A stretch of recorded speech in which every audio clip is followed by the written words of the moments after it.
ជំរាបសួរអតិថិជនជាទីស្រឡាញ់សូមស្វាគមន៍មកកាន់ Channel Wathi Fashion ថ្ងៃនេះហាង Wathi Fashion នាំអារម្មណ៍ពុកម៉ែបងប្អូនមកមើលនៅខោគូគីជើងវែង brand Versace ជាប្រភេទ brand ល្បីហើយតាក់ទងទៅនឹងសាច់ខោគឺខាងយើងធានាជូនជាប្រភេទសាច់លេខ1ជូនតែម្ដងចំពោះថ្នេររបស់វាគឺប្រភេទថ្នេរ3ជាន់ស្អាតមែនទេបងប្អូនណា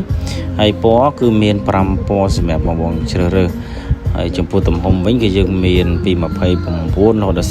42បងអាចពាក់សំទោសស្លៀកចាប់ពីគីឡូ50រហូតដល់125គីឡូឯណោះចឹងបងដែលមានគីឡូធំអបអារម្មណ៍ជាមួយនឹងខោកគីនេះទៀតហើយគឺយើងមានទាំងជើងខ្លីទាំងជើងវែងបងចង់បានជើងខ្លីក៏មានបងចង់បានជើងវែងក៏មានសម្រាប់ពណ៌គឺសិតសឹងតែជាពណ៌ដែលពេញនិយមទាំងអស់ចឹងបើសិនជាបងចាប់អារម្មណ៍ចង់កម្មង់ចង់ order បងអាចតាក់ទងតាមរយៈលេខ Telegram ដែលខ្ញុំបានដាក់នៅខាងលើឬក៏ comment ជាលេខទូរស័ព្ទដែលមាន Telegram នោះក្រុមការងារយើងនឹងតាក់ទងទៅបងវិញភ្លាមណា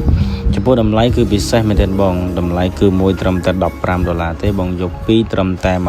$28ទេសេវាដឹកជូនគឺ free ជូនបើសិនជាបងយក2ឡើងអរគុណច្រើនជម្រាបលា